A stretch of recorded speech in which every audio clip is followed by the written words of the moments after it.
Será que inteligências artificiais serão capazes de substituir os seres humanos no atendimento presencial?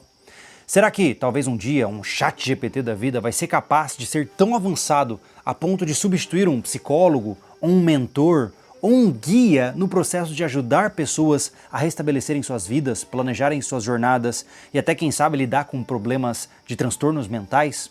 É dentro desse tema que eu vou conversar com dois grandes amigos hoje e você vai nos acompanhar. Mas para isso, deixa eu apresentá-los com calma. Harrison Rodrigues é psicólogo cognitivo, autor do livro Como Evitar as Armadilhas Mentais que Atrapalham Sua Vida, produtor de conteúdo que já ajudou mais de 5.000 pessoas e diversas empresas em seus mais de 15 anos de prática clínica, aulas, cursos e também treinamentos. Já o Thiago, que você também vai ver hoje na nossa conversa, é um dos protagonistas do canal Sobrevivencialismo. Ele empreende em vários nichos diferentes, várias linhas diferentes de empresa e também é mentor e organizador de finanças pessoais, empresariais e planejamento de vida. Bom, agora que as apresentações estão feitas, vamos para a nossa conversa.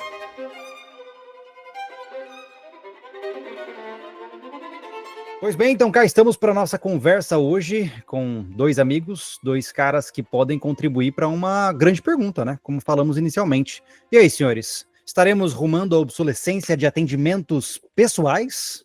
Qual é a visão de vocês? Nossa, isso aí tá difícil hoje de pensar, né? Como evoluiu de 2 anos para cá, como não era nada e agora a gente tá no nível que tá agora, imagina como é que vai ser daqui 5 anos, né?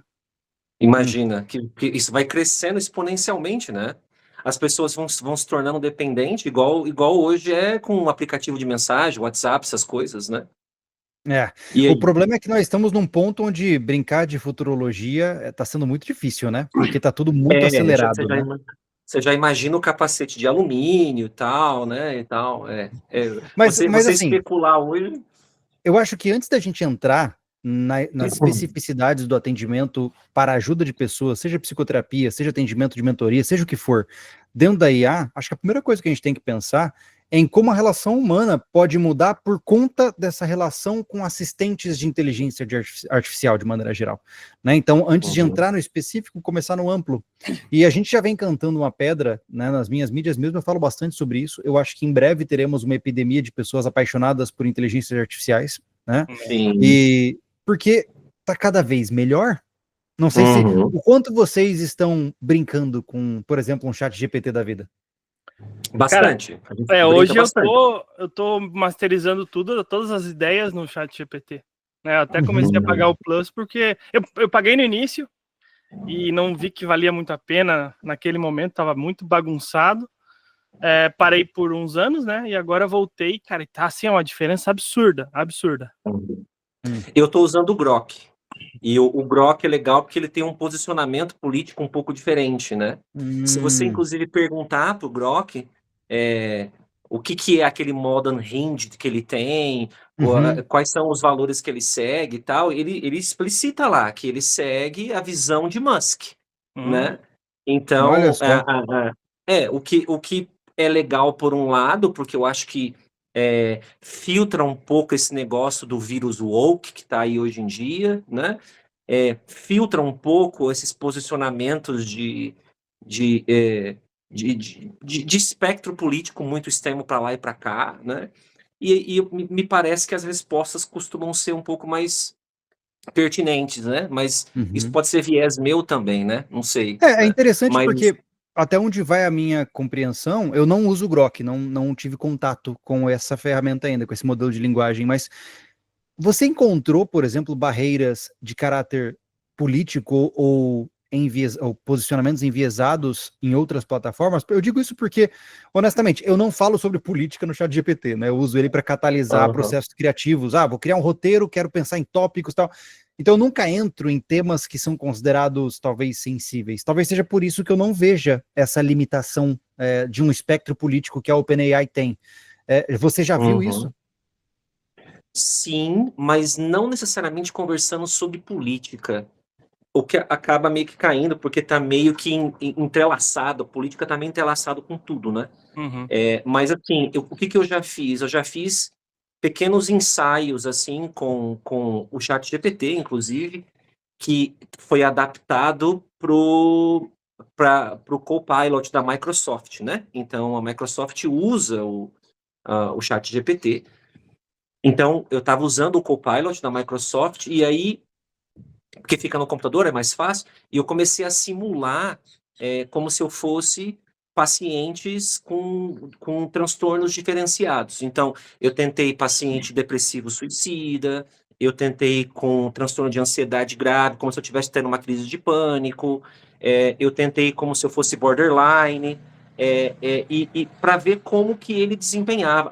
Tentei também com disforia de gênero, para ver como que ele ia se posicionar, e eu percebi, sim, uma tendência politizada, especialmente na questão de disforia de gênero, Olha entende? só que interessante. De afirmação do gênero em vez de uma busca do autoconhecimento. Mas foi Tipo agora assim, isso? você tem que concordar com o seu paciente, sabe? E eu não acho que isso que cabe a nós concordar ou discordar do nosso cliente, né? Uhum.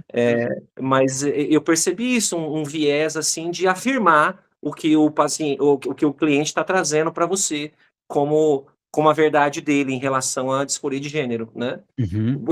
Eu não acho isso apropriado, Mas ao meu você ver, né? você fez isso por agora, por esses tempos, ou faz bastante? Não, não, exato. Então, eu teria que fazer mais testes agora. Eu fiz isso o quê? Há um ano atrás, mais ou menos. Ah, Então, já era outra realidade, a exato, impressão que eu porque eu tenho. Outra fiz o realidade. teste mais proposital de viés político lá no início. E ele foi assim, Uhum. categórico, né? Que ele não podia falar sobre o assunto. Aham. Mas foi só no início. Hoje, como eu não. Até é legal ficar simulando, acho interessante simular cliente. Aham. Mas hoje eu só realmente cataliso as ideias, eu jogo uma ideia para masterizar, sei lá, uma ideia de marketing, uma ideia de conteúdo, essas coisas assim. Então eu não entro mais nessas partes de assunto, uma opinião muito mais forte, né? É interessante porque parece-me que existem duas formas de usar uma ferramenta, e eu acho que a analogia mais próxima seja de um videogame.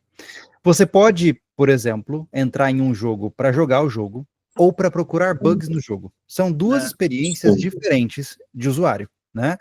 E o que eu Uhum. observo é que, por exemplo, eu uso o GPT hoje, né? Eu também tenho a versão Plus do GPT, né? E honestamente, se no futuro eu ver que existe possibilidade, eu quero fazer o upgrade para Pro, né? Por quê? Porque eu vejo ele como uma ferramenta de catalisação dos pensamentos que eu já tenho. Então, eu não estou pedindo a opinião Uhum. para um modelo de linguagem. Eu estou apenas pedindo para ele expandir o que eu já integrei no sistema.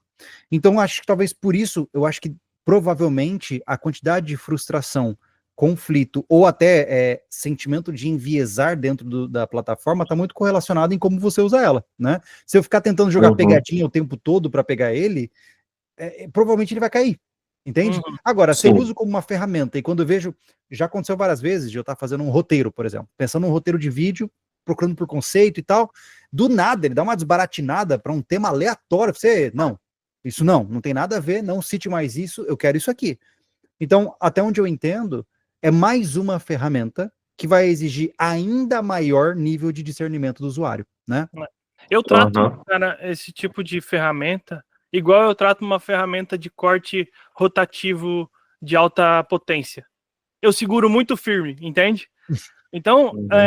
eu fico ligado o tempo todo, porque realmente acontece muito dessa desbaratinada, né? E eu pego e puxo ele de volta.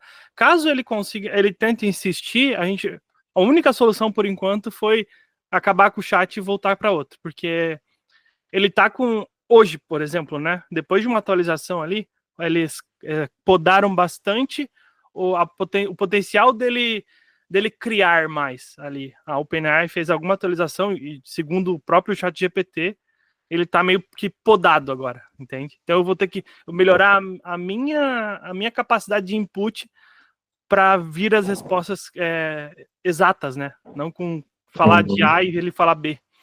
Uhum. Uhum. Trata-se de prompt, né? Uma coisa interessante que eu percebi no Grok, por exemplo, eu tenho usado mais o Grok agora.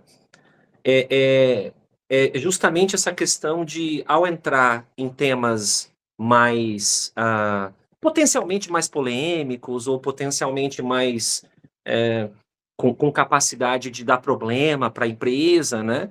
me parece, mas essa pode ser também só uma impressão minha, um viés meu, me parece que o Grok ele tem menos papas na língua, vamos dizer assim, né? Senti isso também. Ele tá programado de uma forma a dizer meio que dizer a verdade para Ele não tem você. problemas com a confrontação, né, na questão das ideias, né? Uhum. Isso, tipo isso. Inclusive no aspecto clínico mesmo, né? Sim. Eu percebia, por exemplo, o Copilot, que era o GPT-4 na época, né? Eu percebia uma tentativa de florear Hum, Ainda isso é tem. frequente. Isso é frequente. é, Ah, para você ter uma florear e ideia, algumas positivar e às vezes, vezes Harrison. até minimizar, sabe, a gravidade do estado que Sim, eu estava, por exemplo. O sim. Grok já era mais brutal, assim, sabe? Eu já E aí, vai, experimentei, por fala. exemplo, o uso da ferramenta como o RPG de texto, né? Para jogar um Sim. jogo de RPG de texto. Algumas vezes no GPT, eu entrava numa situação onde ele mesmo dizia algo como, por exemplo, assim, essa resposta fere nossas políticas de funcionamento, por exemplo.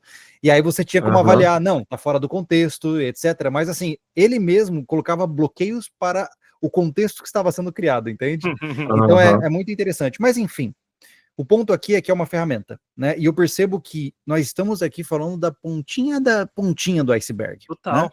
Porque Sim. esse dispositivo, e vamos sair agora dos times, né? Grok, OpenAI, agora como que é? DeepSeek, esses outros, né? Aham. E vamos pensar do ponto de vista de amplitude de ação. Hoje, nós já temos a integração, por exemplo, de atendimentos online por meio de inteligência artificial. Você vai falar numa loja, você acha que é um atendente, não é. É um modelo de Tá linguagem, né? parecendo bastante com o ser humano, né?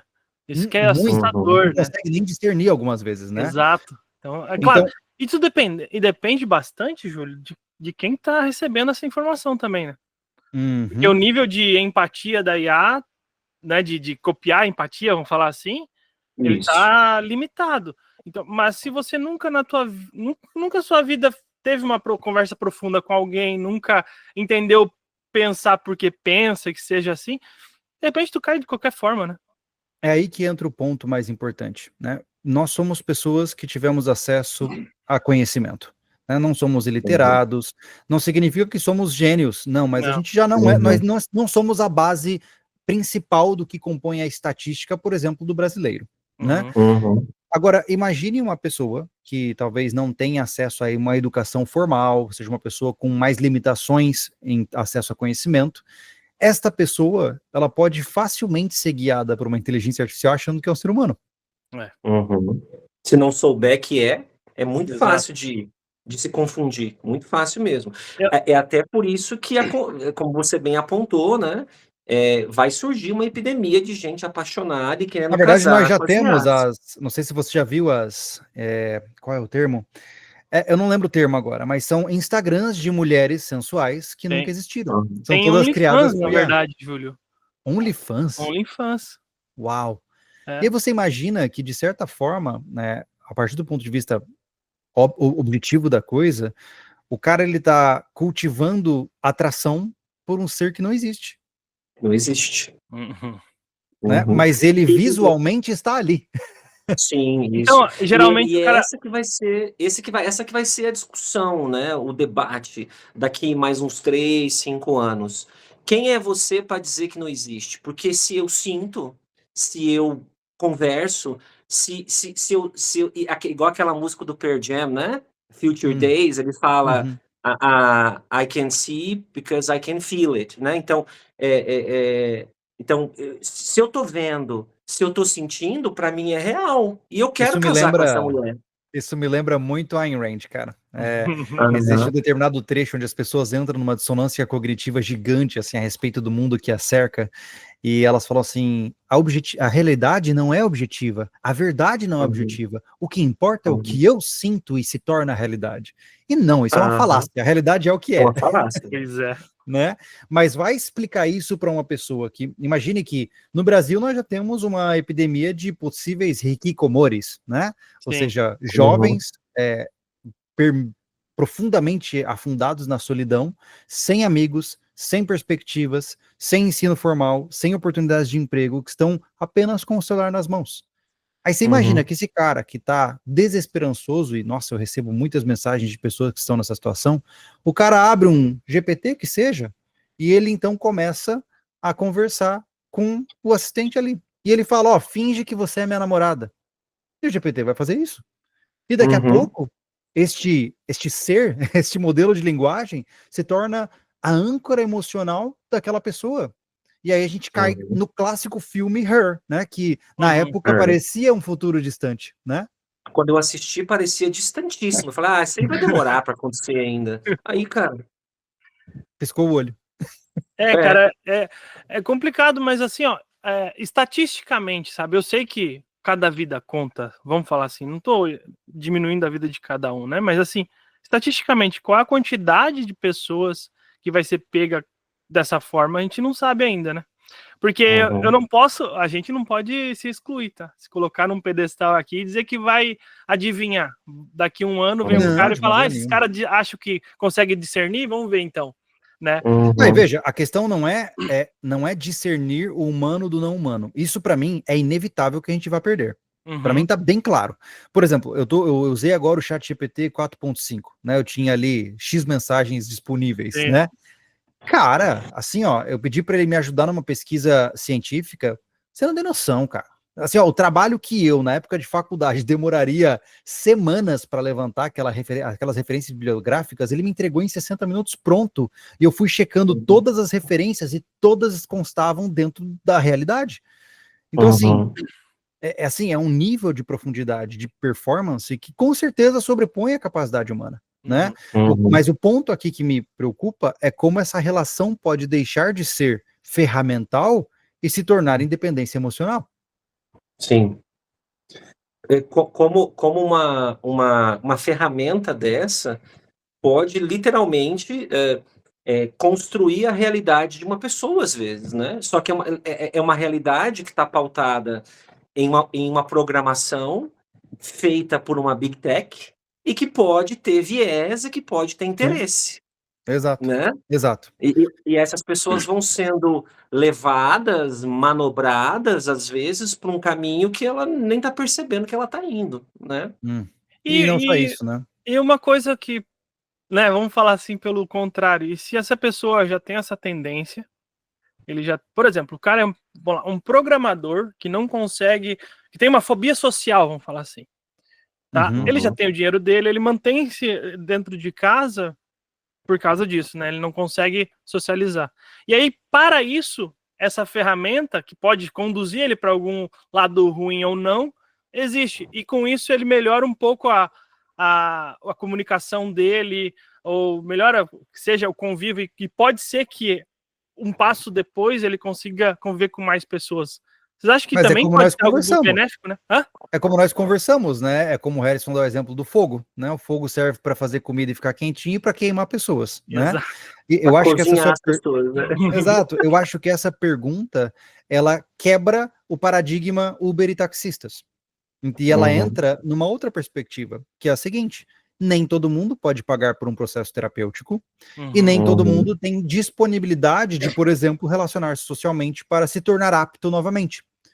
Então, poxa vida, pensando de uma forma meio avant-garde aqui, né, meio pró-futuro, poxa, se o cara paga, imaginemos, tá, sei lá, 50 pila no mês, para ter acesso a um, entre aspas, acompanhamento terapêutico de uma IA que o tira do patamar de derrota e pré-suicídio e o coloca num patamar minimamente funcional, é uma baita vitória, cara, porque a maior parte das pessoas não consegue bancar um bom terapeuta, né?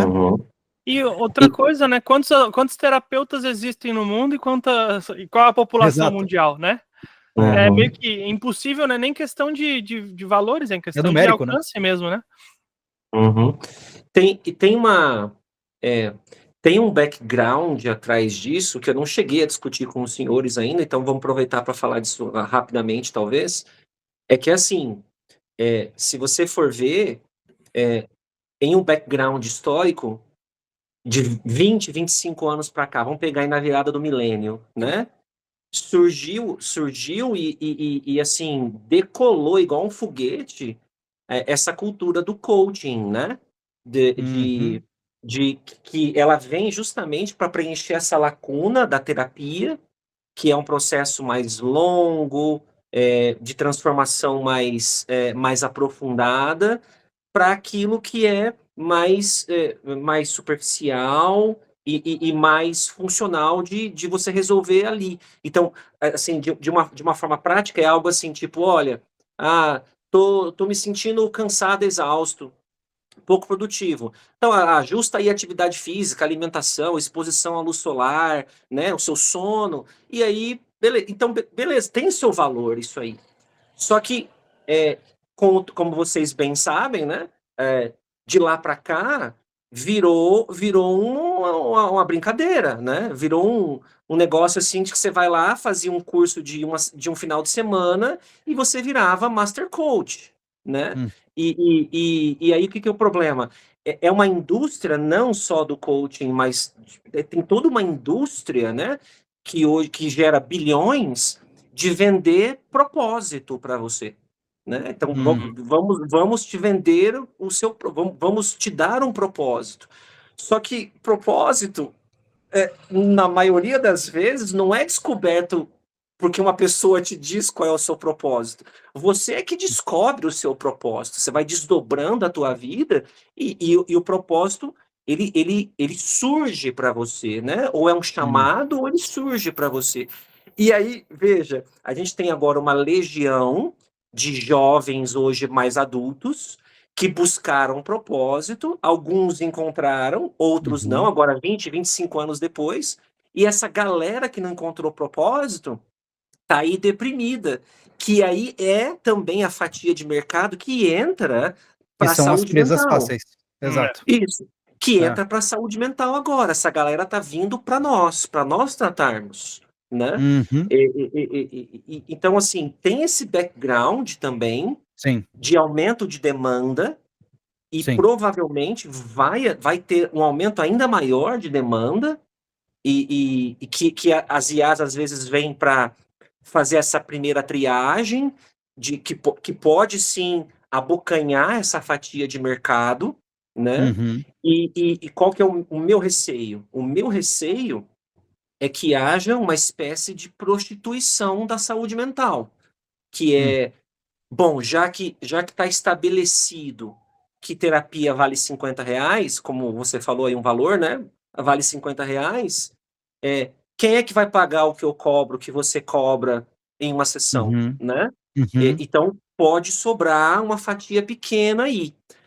Ao mesmo tempo, tem uma vantagem muito grande, que o Júlio muito bem apontou agora, que é, ao menos a gente consegue, talvez em uma escala maior, oferecer atendimento em saúde mental para uma base aí maior de demanda da população, né, que precisa, mas não pode pagar. É porque eu acho que no Né? final trata-se de quase que como uma conversa de público-alvo. Se a gente for parar para pensar, Aham. é, imaginemos que se um indivíduo tem condições financeiras, tá? Ele está em um patamar de Uhum. prosperidade financeira bom, mas está angustiado, está em sofrimento, certo? Aham. Ele vê que você tem atendimentos online por R$ 50, mas ele vê que tem profissionais que atendem também a um valor muito superior a esse. Mas ele tem dinheiro. Uhum. Ele pensa, bom, esses são profissionais consolidados, de alto valor agregado, provavelmente são muito mais eficientes para resolver o meu problema do que, por exemplo, essa IA de R$ 50. Então é uma Uhum. A gente tem a questão visão. E tem muita visão também, cara. E é que a gente fica assim, a gente pode olhar catastrofizar e colocar na massa, Uhum. dizer que é só o preço, né? Mas tem muita gente que vê valor, né? E aí tem a Hum. condição de pagar o preço. E eu acho Uhum. que Uhum. hoje já é assim, poxa.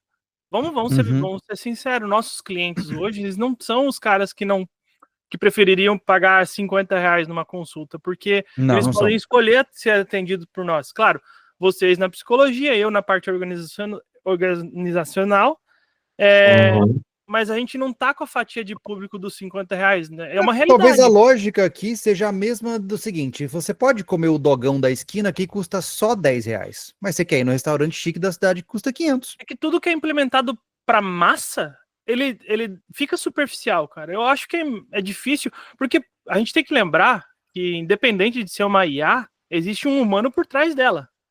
Não vai ser uma IA independente. Se for uma IA independente, a gente vai estar em guerra. Né? Então alguém está por trás. E eu estava conversando muito com o Júlio sobre isso, sobre a tomada de poder, né? A diferenciação entre as castas, né? E é esse que eu acho que, se for nomear problema, vai ser esse que eu vou trazer. Não é o baratear a coisa. Eu acho que o baratear vai alcançar muita gente que precisava, e que seja, o cara tá caindo, se vem uma mão cansada para ajudar, até que vale, entende? Tá, em termos de argumentos financeiros, nós temos, eu acredito que é sustentável pensar num plano onde a IA se transforme em uma ferramenta de ajudar pessoas das mais variadas capacidades financeiras, né, sem extinguir o mercado de profissionais altamente especializados de qualidade superior. Justo. Ponto. Mas aí vem a segunda pergunta. pergunta. Utilizam a IA como ferramenta, tá?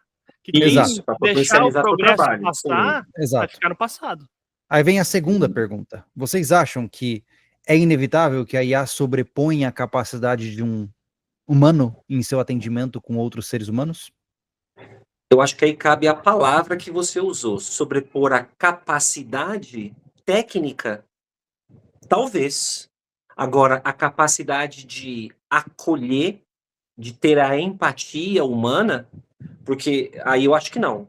A máquina, ela pode emular isso muito bem, simular, emular, né? Imitar, vamos dizer essa palavra.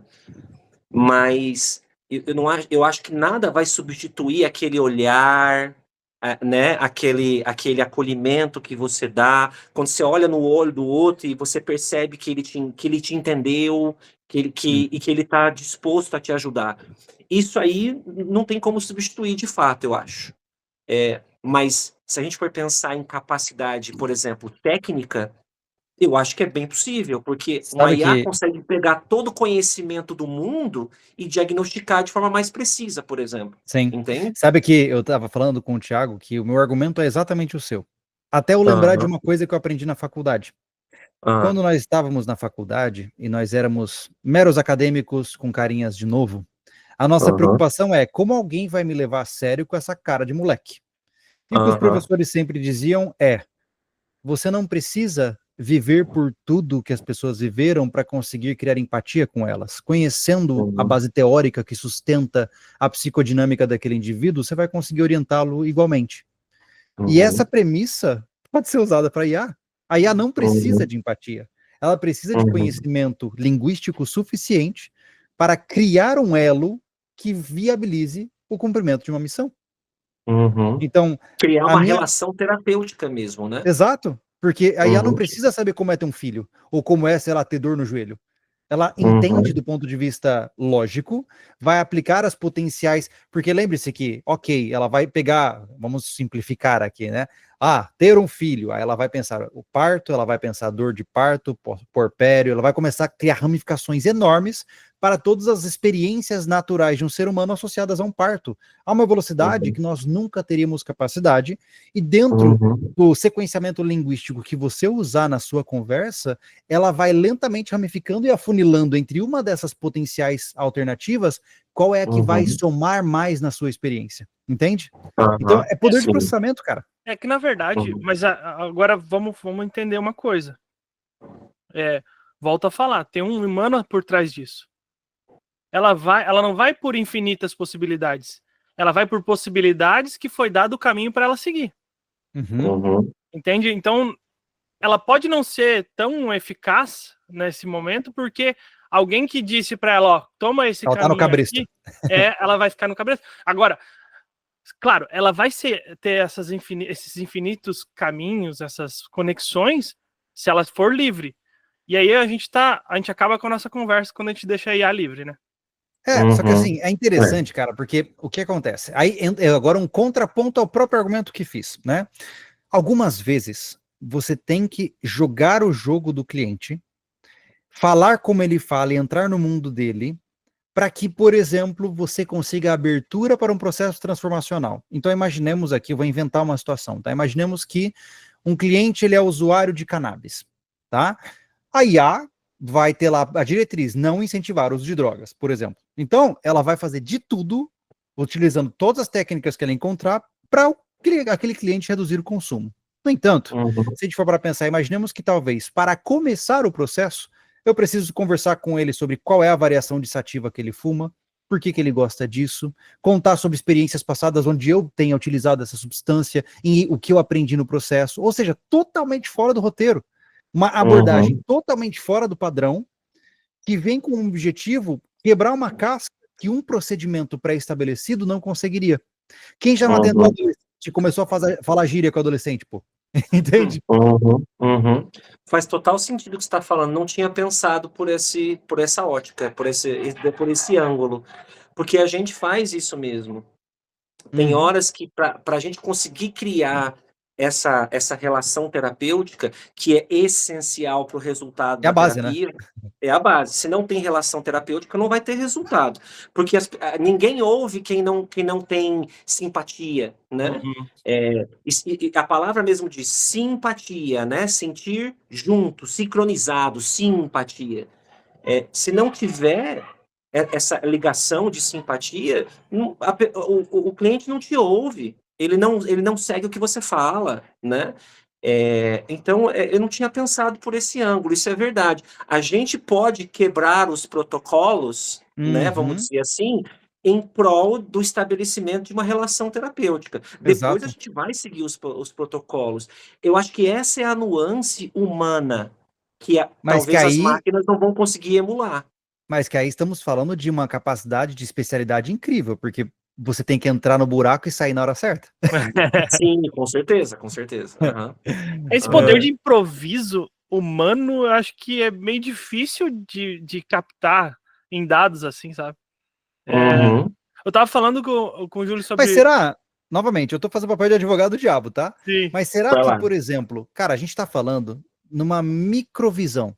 Imaginemos que esse modelo de linguagem terapeuta, tá, tem acesso a um repertório de teras, petabytes de potenciais ramificações improvisadas de diagnósticos e abordagens terapêuticas. Cara, ele vai saber jogar o jogo. Não, ele vai atingir uma massa. É isso que eu... Só que assim, ó, o que eu quero falar? Eu não quero viver de passado, tá? Mas entende uma coisa. O que o Thiago fez, tá? Eu quero o atendimento do Thiago porque ele sabe organizar a minha agenda. Ele sabe organizar minha tabela de treino aqui. Por quê? Porque ele fez o que fez. Não, mas Thiago, aí tu cria uma armadilha para ti, tu vai ter que continuar fazendo, senão tu vai viver de passado. Mas não é isso. A questão é que eu lembro do jeito que doeu o meu pé quando eu pisei na área da areia da praia do Cassino, perto do Albardão. Esse dado existe?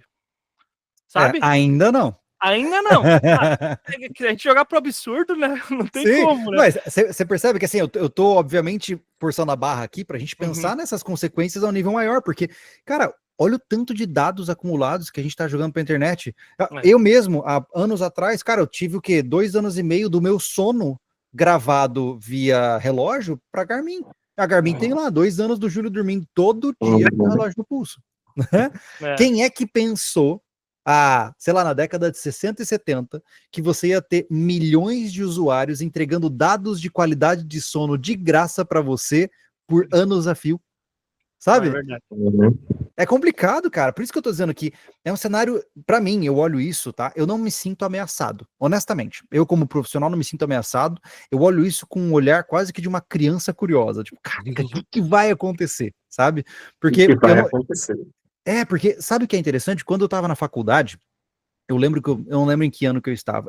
Eu entrei numa ideia que eu não tinha condições de fazer. Naquela época, eu pensei, eu talvez tenha uma potencial ideia para ferramentalizar a psicologia. Então, como funcionaria na teoria, tá? E isso eu tô falando do Júlio lá em 2009, tá?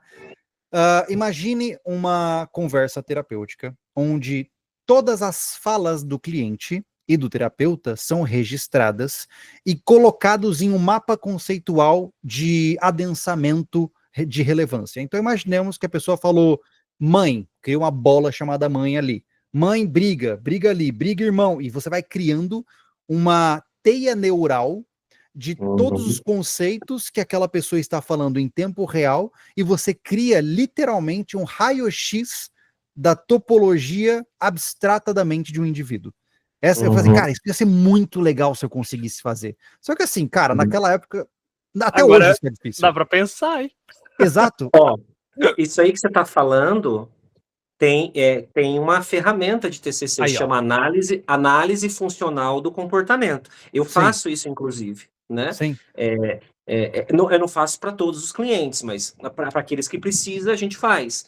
Que é isso aí mesmo. É, é compartimentalizar os comportamentos em áreas diferentes e tentar encontrar interconexões entre eles, né? Uhum. É isso aí que você falou. Legal, agora É, você imagina isso em tempo real e em uma visualização 3D. Pá, ia ser maravilhoso, sim. cara. E aí entra a Aham. nossa próxima pergunta, né? Então, olha só que legal. Primeiro, conversamos sobre a IA como uma possibilidade de atendimento terapêutico para massas que não têm acesso financeiro a terapias mais custosas, certo? Segundo, Uhum. estipulamos que talvez a IA tenha a capacidade de fato atender a capacidade de um terapeuta, mas o terapeuta ainda ganha nos improvisos fora de protocolo. No brilho do olho. 3, Aham. exato. O Uhum. terceiro tópico que talvez podemos entrar agora é como nós, profissionais da área, podemos utilizar dessas ferramentas para catalisar os nossos resultados. Né? Eu acho que Uhum. essa é a próxima pergunta, não seria? Sim. Como tá Hum. bem no início, a gente fica meio perdido. Hoje, realmente, como ferramenta para atendimento, eu não. Além, só parte organizacional que eu consegui pensar algo para o meu trabalho, sabe? Uhum. Eu não consigo pensar ainda algo diferente disso, né? Hoje eu realmente cataliso ideias, crio conteúdo sobre isso, mas para o meu cliente é a capacidade, a inteligência em otimizar uma agenda, por exemplo, né? Uhum. Uhum. Hoje é isso que eu tenho. Eu não consigo prever o que vai acontecer para o futuro dessa parte. Sim. Como você Uhum. usa hoje, Harrison, de algum tipo de suporte de IA para os seus atendimentos? Uso, não para o atendimento enquanto ele acontece, mas para, igual você falou, para catalisar as minhas habilidades, as minhas potencialidades. Então, por exemplo, eu uso para emitir laudos melhores, Uhum. eu uso, e mais rápido também, porque antes a emissão de um laudo demorava 1 hora. Eu tenho que Sim. sentar, pegar todo o prontuário do paciente, e aí ir olhando o que conversamos, e qual é o diagnóstico, e É de mais onde isso fácil revisar vem. do que criar, né? Total. Sim, sim, sim. Então, para emissão de laudo, para fazer plano terapêutico, né? Em Uhum. terapia cognitivo-comportamental, a gente entrega um plano terapêutico para o cliente. Então, ele chega, fala qual é a queixa dele, ó, a gente pode trabalhar assim, assim, assado. Ah, gostei, vamos trabalhar assim então. Então, eu vou te entregar um plano terapêutico, que é 1 ou 2 páginas explicando o que a gente vai fazer nesse processo terapêutico. Porque a TCC, ele é mais breve, né? Ela tem essa proposta de ter um começo, um meio e um fim. É claro que depois que esse processo de TCC acaba, o cliente pode continuar uma psicoterapia, né? Uhum. Que aí ele vai tratar outros temas, e aí talvez com um pouco mais de flexibilidade, e, né? De tratar esses temas sem muita pressa, mas a terapia cognitivo-comportamental ela é compartimentalizada mesmo, ela é Uhum. estruturada, ela serve para ir direto no ponto que está te atrapalhando e resolver de forma breve. Então, entregar plano terapêutico, que antes, mesma coisa, demorava 1 hora para fazer, agora eu faço em 15 minutos, né? Uhum. Uhum. É, porque já existem os protocolos, né? Que mais que eu tenho usado? Eu tenho usado para expandir o meu conhecimento de especialidades que não são minhas, por exemplo, autismo. Estou atendendo um cliente autista agora. É, inclusive porque foi a pedido da mãe que me conhece, né? Uhum. Então, fez questão que fosse eu, mesmo que eu falei, mas eu não sou especialista em autismo, tá? Não tem problema, mas porque eu quero você, porque eu te conheço, porque eu confio. Falei, então tá bom. Então vamos expandir o meu conhecimento de autismo. Uhum. Quais são os protocolos de atendimento com autista, né?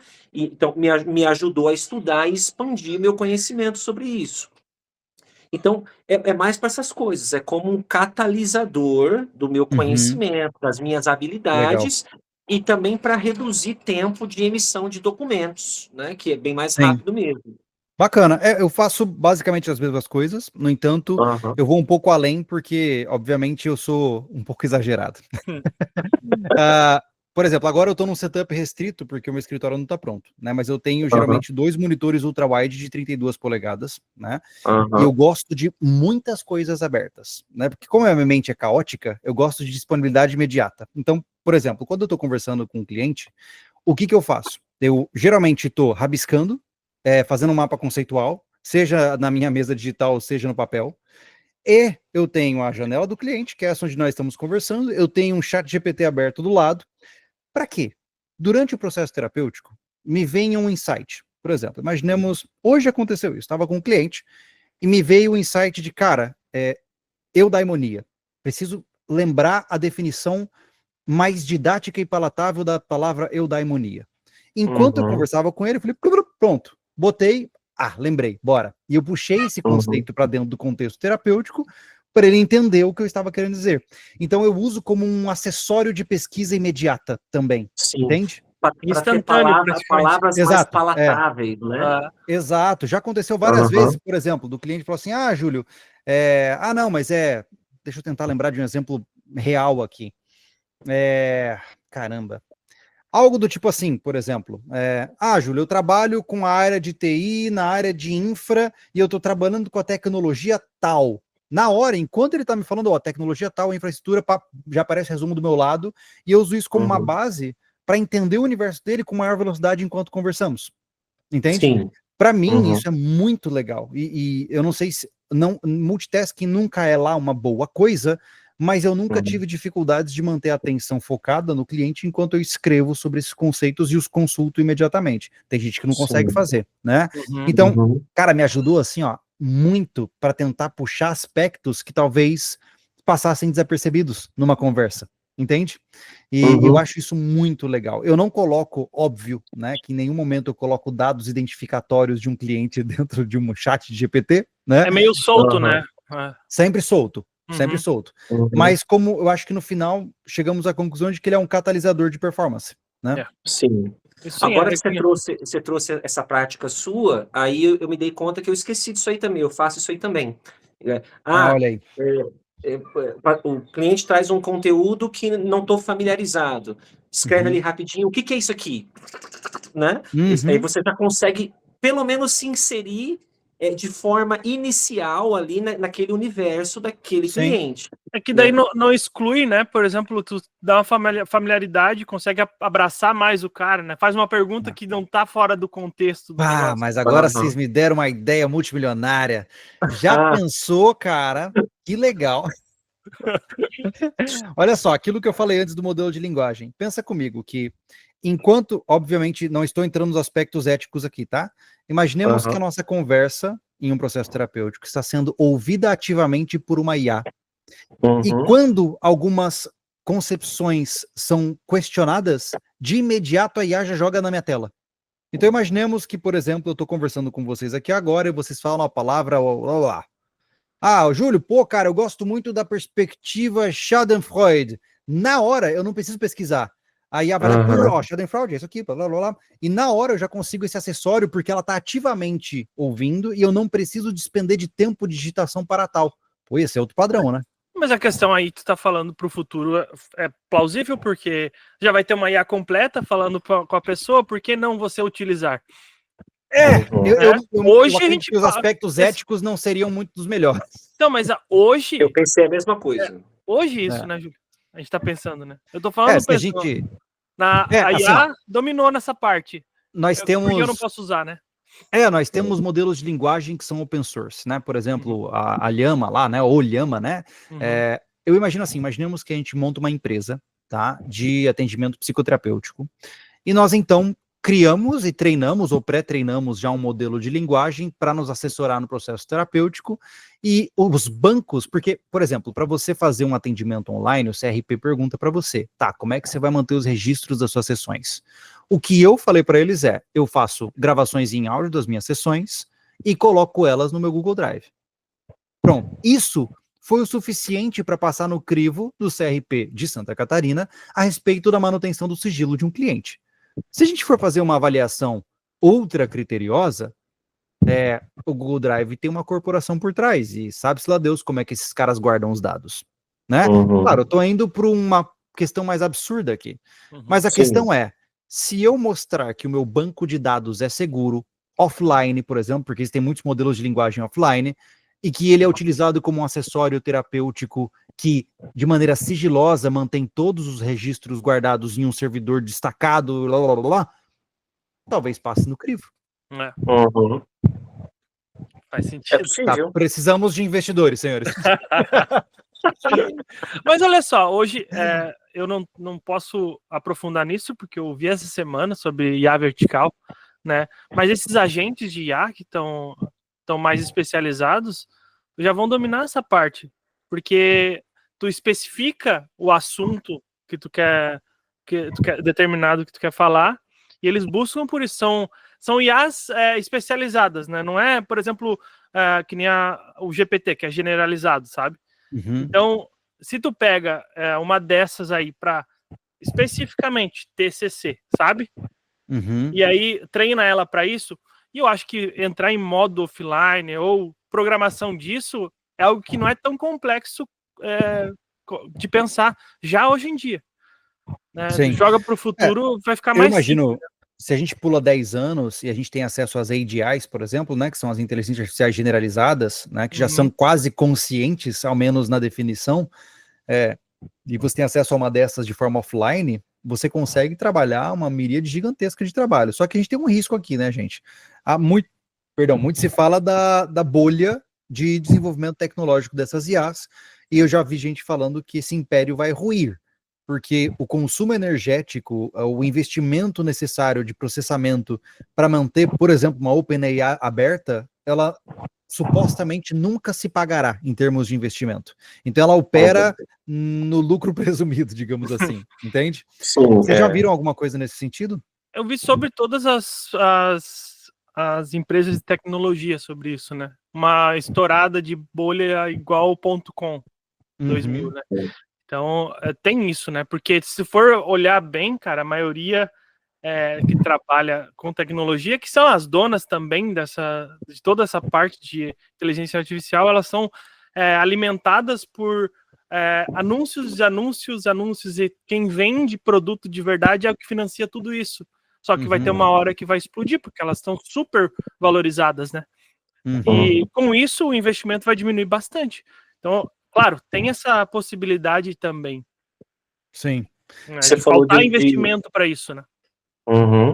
Você falou também de recurso energético e até dinheiro mesmo, né, gasto.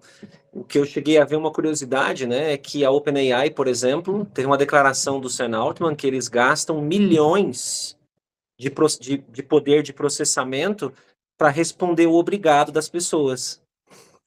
Então, ajudou, a pessoa fala, muito obrigado.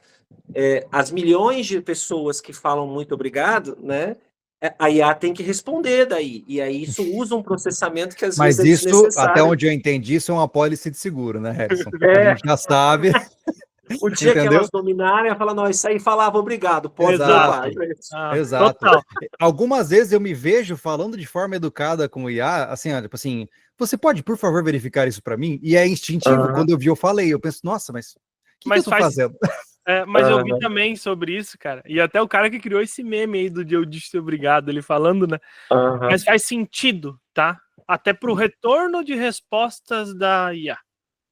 Você falar educadamente. Porque ela vai basear, ela quer equiparar sempre a linguagem. Então, se você vai falar de maneira coloquial com a IA, ela vai te mandar a resposta do nível que tu entende, já que se você externa isso, você entende só isso, né? Então, quanto mais educado, mais profundo você for, melhores respostas você recebe. Então, faz sentido dizer obrigado, vamos falar assim, né? Agora, se a pessoa chega, você pode me ajudar, aí ela já entende também o nível ali, né? E já. Rapaz, tem casos assim que a própria IA se confunde toda, cara. Assim, é um absurdo. Ainda hoje temos isso. Mas, cara, e não só isso, mas pensa comigo, se você tem. E aí entra, mais uma vez, talvez voltamos à nossa o primeiro tópico ali da terapia via IA, porque pessoas, cara, que elas são de difícil compreensão. Algumas vezes a pessoa não consegue montar uma linha cognitiva que vai de A para B. Ela começa no A, foi para o E, depois foi para o B, depois volta para o F. Se nós, humanos, que supostamente temos que entender linguagem humana, algumas vezes a gente luta para tentar entender o que ela está falando. Uma Imagina um linguagem modelo de caótica, linguagem, né? cara. Pô, imagine, por exemplo, tá, um bipolar em surto maníaco. Como Uhum. é que uma IA vai fazer sentido do que está acontecendo? Entende? Aham. É um dos perigos, É, né? Tipo assim, algo como surto, tá? Como é que vai identificar isso como algo que é um surto, vamos falar assim? É uma é, coisa difícil de identificar. não identifica porque, assim, pelo menos por enquanto, as IAs precisam de input de palavra, Sim. né? E se a palavra daquele cliente em surto, por exemplo, ela está desorganizada? Porque a gente enxerga não só palavra, a gente enxerga linguagem corporal, linguagem não verbal, a gente Sim. enxerga tonalidade, a gente enxerga expressão facial, né? Tudo isso. É, E tem um outro porém, e né, Harrison? se o input é limitado, o output também vai ser, né? Sim. Eu passei por Aham. uma experiência, eu já contei isso em algum lugar. Eu já passei por uma experiência onde eu fico me perguntando se uma IA seria capaz de resolver. Como você Hum. sabe, nós somos formados na mesma faculdade, e eu fiz Aham. o estágio no CAPS 3, que era o CAPS lá onde chegavam as pessoas em surto, né? Eu E trabalhei 2 anos no Aerorancho. exato, no Aerorancho. Ah, Pois aham. bem. E eu estava lá e chega uma senhorinha com a sua filha e ela fala assim: ó, eu tô vindo aqui porque eu tô preocupada, né? Estão me perseguindo, a pessoa tá me mandando mensagens o tempo todo, ligando para mim, dizendo que se eu não voltar com ela, ela vai me matar.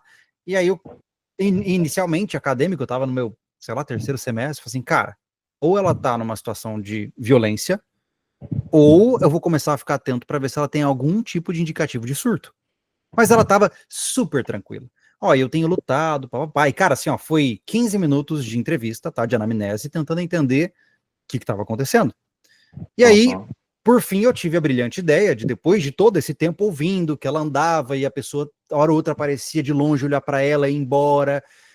Eu perguntei, tá, mas quem é essa pessoa? Você já denunciou ela para a polícia? Me fala um pouquinho dessa pessoa. Ela falou assim: ah, é o cantor Daniel. Aí, na hora, eu pensei, pesquisa paranoica e Entendi. surto. Pois Entende? é. Uhum. Agora, será que uma IA vai entender isso? Ela tem acesso a um contexto tão amplo quanto esse para definir que não, essa mulher não foi namorada do cantor Daniel? Você Ela entende? está delirando, né? Exato, exato. Uhum.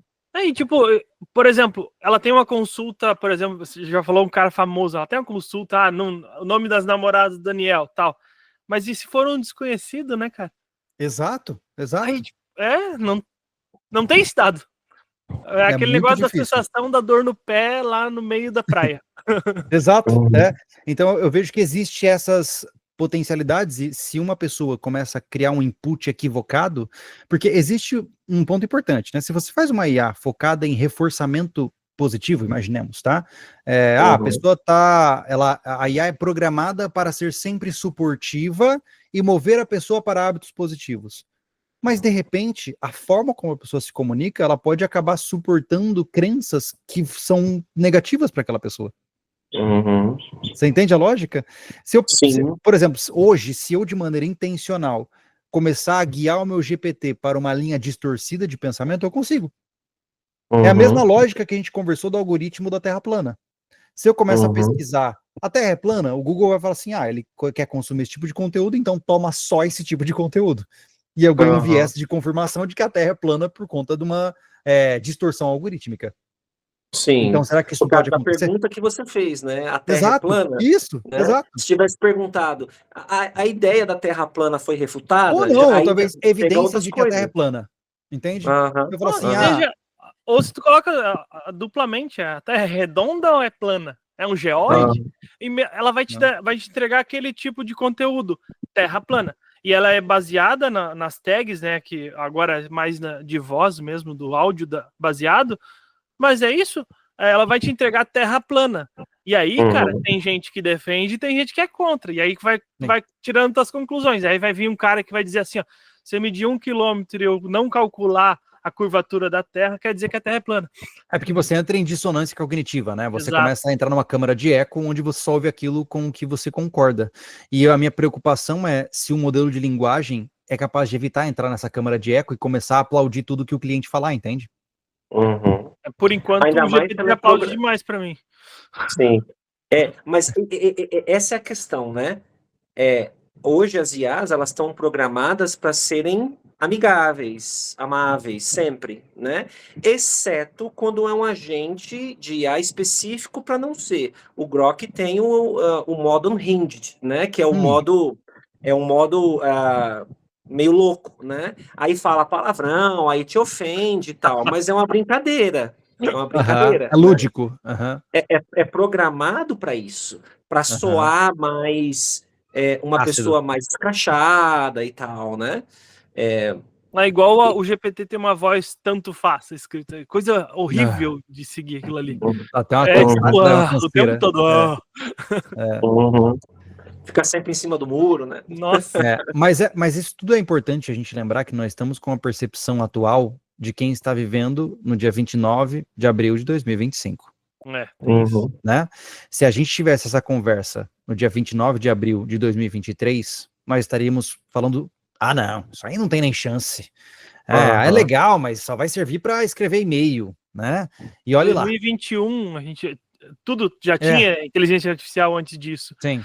Quando a gente viu o filme IA lá, é verdade. Olha só que futuro que nunca existirá, né? Então, essas questões, a gente não consegue prever futuro, né? Até hoje, pelo menos, a gente não sabe.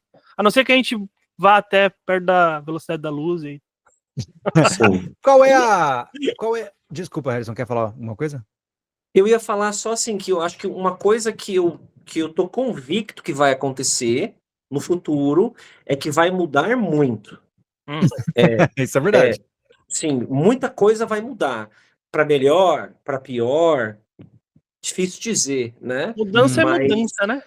Mas vai haver muita mudança, assim. A nossa profissão vai mudar muito. Muito. Eu espero que para melhor, né? Espero eu. Vamos ver. A gente tem que partir da premissa que quem não se adapta morre, né? Então, talvez agora, se tenhamos talvez alguns psicólogos, ou enfim, pessoas que trabalham com outras cuja área pode estar em potencial ameaça, até programadores, por exemplo, né? A pergunta que talvez ele deva se fazer é, será que eu vou ficar obsoleto? É errada.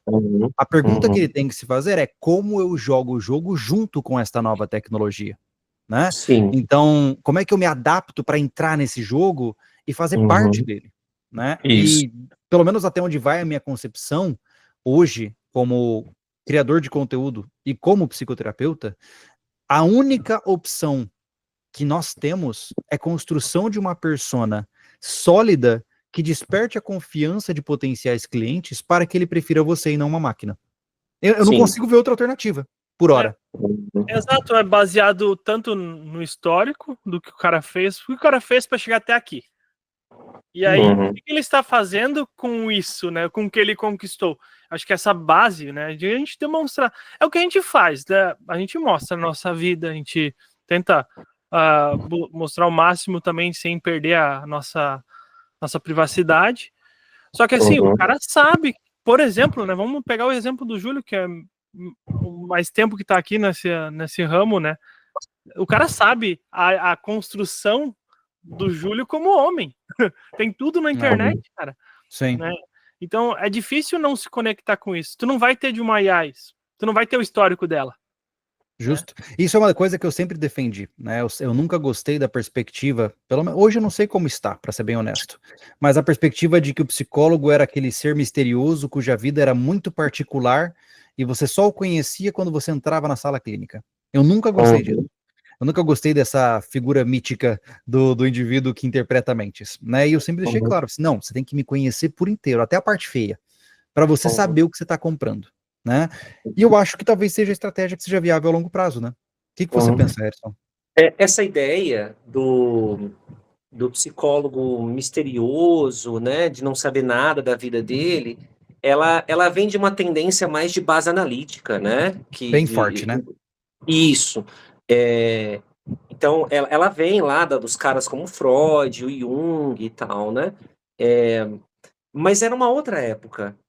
Hoje as épocas são diferentes mesmo. As pessoas elas se conectam mais com essa coisa do familiar e não com o mistério, né?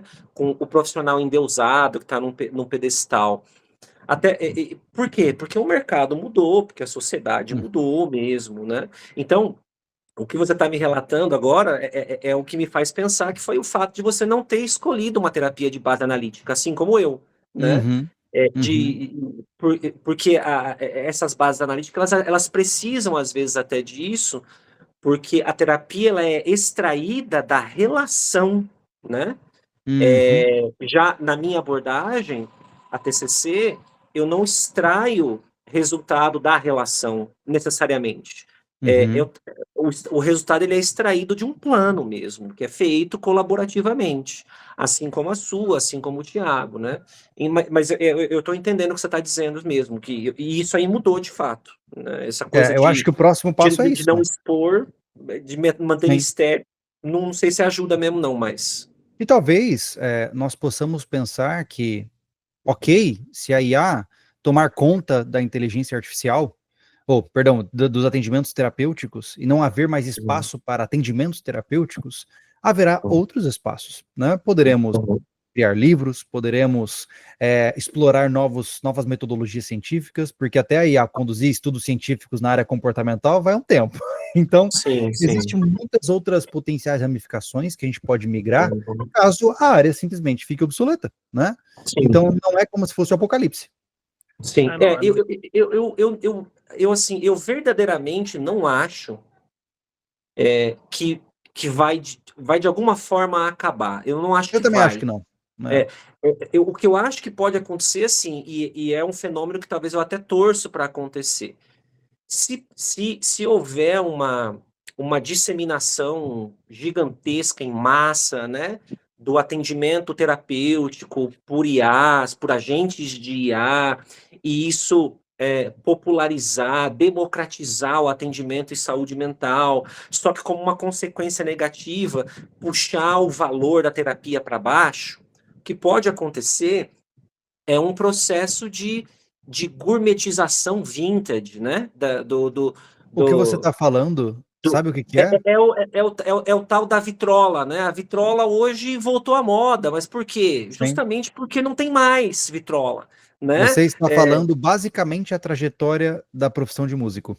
Exatamente isso. E eu olhei de perto, né? é. Isso aí. Porque, É. por exemplo, o meu pai, ele tocava na noite, e é um pianista até hoje, né? E ele ganhava bem como músico na noite, porque era um músico Uhum, diferenciado. E aí o que aconteceu? Surgiu a popularização das aulas de violão, né? Música uhum, popular.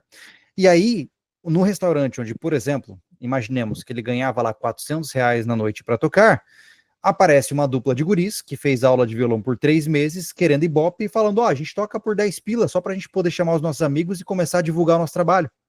O dono do restaurante vai dizer, beleza, vamos testar. E beleza. o que Uhum, acontece é que, como é que ele paga R$ 400 para um cara se tem outro pagando 10?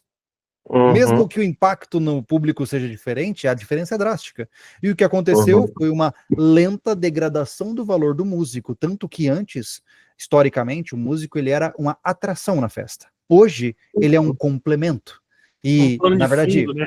ele é o plano de fundo, tanto que ele ficou tão como plano de fundo que é melhor botar um Spotify rodando, porque ninguém vai perceber a diferença. Uhum. uhum, Então, eu acho que a mesma lógica da disponibilidade tecnológica do mundo artístico pode ser aplicada à concepção dos terapeutas, né? uhum, Então, hoje, o cara que contrata o meu pai está disposto a pagar uma boa grana, porque ele não quer um Spotify, ele quer um pianista, entende? uhum. É a mesma coisa que se Isso. aplica a nossas áreas, né? Eu torço para que isso aconteça. Se for o caso de fato, a disseminação em massa puxar o valor da terapia para baixo, então que pelo menos então seja valorizado o atendimento humano. Então, assim, Uhum, você tem aqui atendimento por máquina por cinquentão. mas você quer algo de mais valor, você quer um humano te atendendo, aí então vai ser 10 vezes mais, sei lá, entendeu? Eu acho que isso é natural. Justamente por causa da escassez. Escassez normalmente gera valor. É lei de oferta e demanda, né? Sim. Então, vamos ver o que Mas acontece. é natural até, né? Quando a gente vai precificar um produto, se ele tem muito giro, ele vai ter menos lucro. É natural quando eu vou vender um curso online para várias pessoas ou uma mentoria 1-a-1. Então a gente só vai adaptar o que já existe. Acho que sempre vai ser. E no final, cara, e vai existir da mesma forma. E no final, eu acho que talvez até pra gente começar a envelopar esse papo, a minha posição é a seguinte, cara. Se isso vai ajudar pessoas e deixá-las mais saudáveis, independente da minha intervenção ou não, independente de eu me tornar obsoleto ou não, tanto faz. Tomara que aconteça. Porque eu me viro, cara. Até construir casa eu aprendi, entendeu? Não é como se eu fosse morrer de fome. Entende? E se de fato a IA se tornar uma ferramenta para salvar pessoas de sofrimento emocional profundo, cara, taca a ficha, não tem problema. Sabe? É assim como eu penso, né? O que vocês acham? Sim. Isso aí entra na conta também. Existe o temor disso causar prejuízo a nós que estamos no mercado há anos, né? Eu tô há 15 já atendendo. Comecei em 2010, né? Tá velho já. Já tô velho, já com os cabelos brancos, pá. Então, claro que existe o temor disso causar prejuízo, né? Só que, ao mesmo tempo, tem esse lado que é muito bom, que é mais saúde mental para as pessoas, né? Então, gente mais ajustada, talvez, gente mais com a cabeça mais no lugar, gente com plano, né? Gente com propósito. Tomara que isso aconteça de fato, né? Mas sempre rola o receio, né?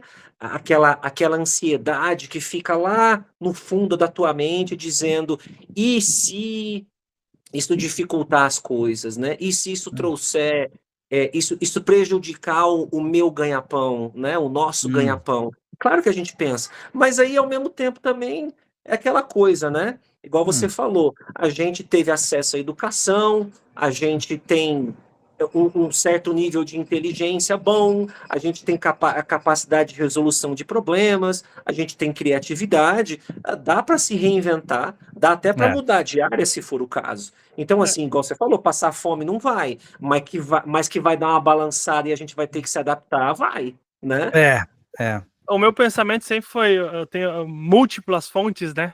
Então, a minha preocupação não vem com isso. Realmente, eu tenho um pensamento bem parecido.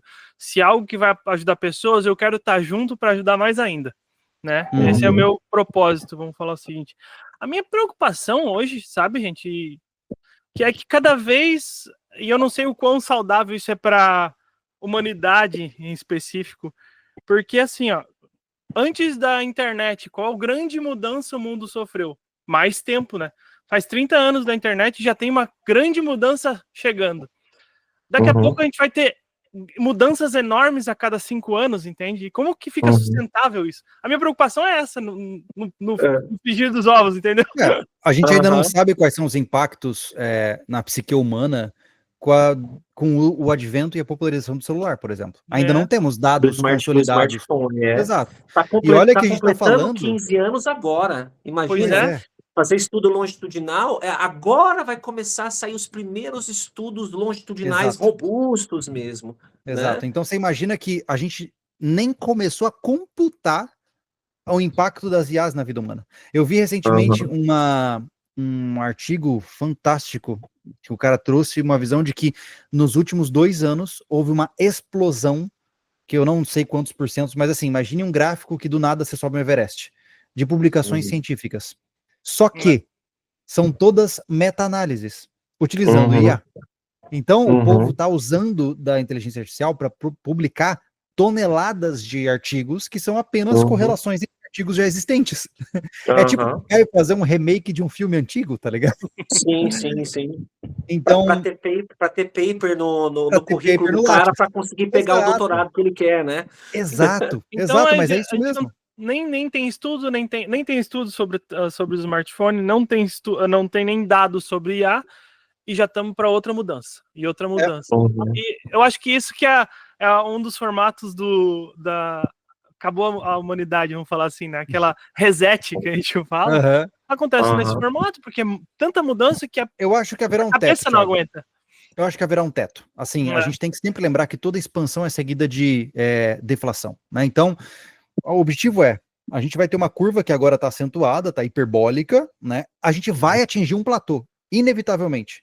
Em algum momento teremos um período onde batemos no teto da nossa tecnologia, talvez dos nossos componentes, dos nossos transistores atuais, e a gente vai estar travado ali, como é, por exemplo, o caso do desenvolvimento das baterias, né? Hoje, o maior gargalo da humanidade é armazenamento de energia. Se a gente solucionasse isso, a gente estava feito, né? Então a questão ainda estamos num platô evolutivo em relação às baterias. Há progressos, mas numa capacidade muito inferior ao nível de processamento, né? Existe até uma lei de Moore, né? Acho que é o nome, né? Que é a lei de escalonamento exponencial da capacidade de processamento dos nossos processadores. Mas a gente já está platonando também. Então, como o Império Romano, né? Ele expande, fica grande demais e começa a lentamente ruir, né? Então eu imagino que haverá uma mudança, e a gente nunca pode subestimar a capacidade de ciclos humanos, como eu já utilizei esses exemplos anteriormente, né?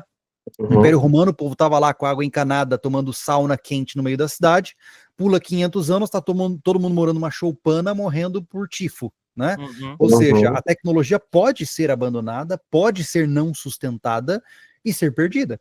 E eu não quero soar apocalíptico aqui, mas é o ciclo civilizacional que sempre tivemos na história da humanidade. Então pode ser que a gente vai bater num teto, o pessoal vai ficar meio surtadão, ou a gente vai ter um grande conflito, isso vai avacalhar as estruturas da sociedade, a gente vai se fragmentar, se reerguer, se fragmentar, se reerguer, ad infinito. A gente tá num período muito frágil da humanidade, né? Se colocar em massa, né? Pô, aconteceu ontem aquele apagão, já tinha um surto absurdo nos mercados da Europa, né?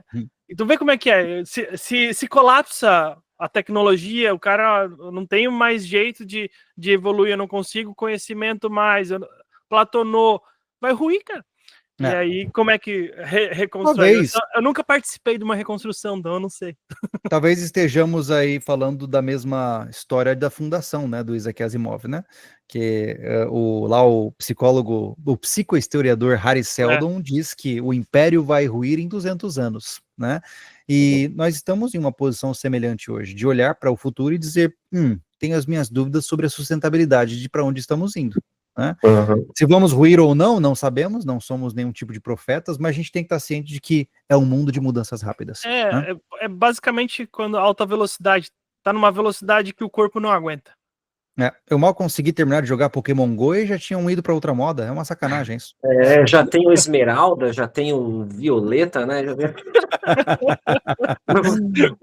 Mas o Júlio trouxe aí um teórico, né?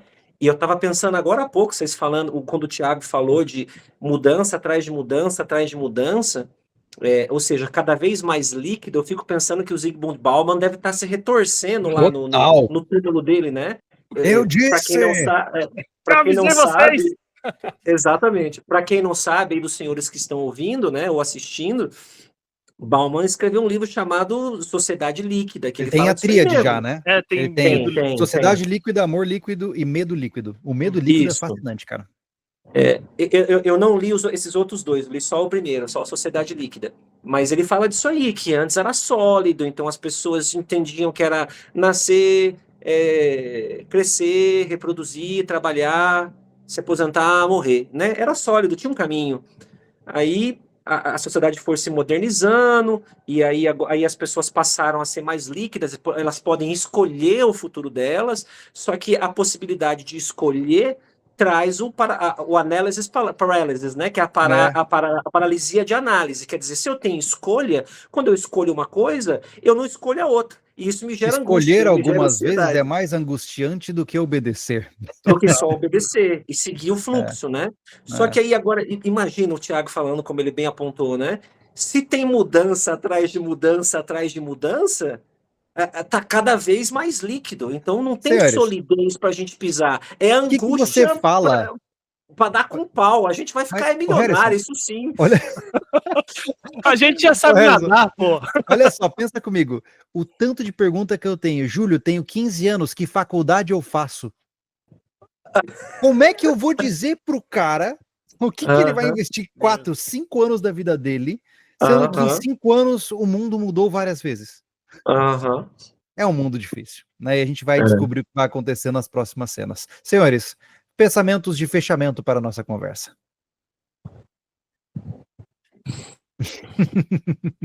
Foi bastante amplo o papo, é claro, né? Como vamos fechar? Eu acho que assim, ó, eu acho que assim como vou falar do que eu sinto, e quem sabe isso pode simpatizar com quem está ouvindo, né? Eu sinto sim que tem uma espécie de fantasma que perambula por aqui e que me dispara alguns gatilhos de receio, de ansiedade. Existe um futuro que me parece um pouco temeroso, mas ele não é o único futuro. Tipo, só porque a gente pensou na pior possibilidade, não quer dizer que ela vai acontecer, né? Então, é clássica fobia de voar, por exemplo. Não é porque eu penso que o avião vai cair que ele vai cair, né? Então, eu acho que há esperança. Esse papo, inclusive, de hoje me fez ver ângulos que eu não tinha visto. Então, isso também já me acalma mais. E eu acho Depois que eu te assim. passo o Pix, tá? Tá, passa aí. E eu acho que assim, apesar dos riscos que estão aí na mesa, que podem acontecer, eu acho que independente de como desdobre, ou a gente se adapta mesmo, né? E vai indo. E eu acho que a gente tem capacidade para isso, né? Não é como se a gente fosse limitado a ponto de não conseguir se reinventar ou se adaptar.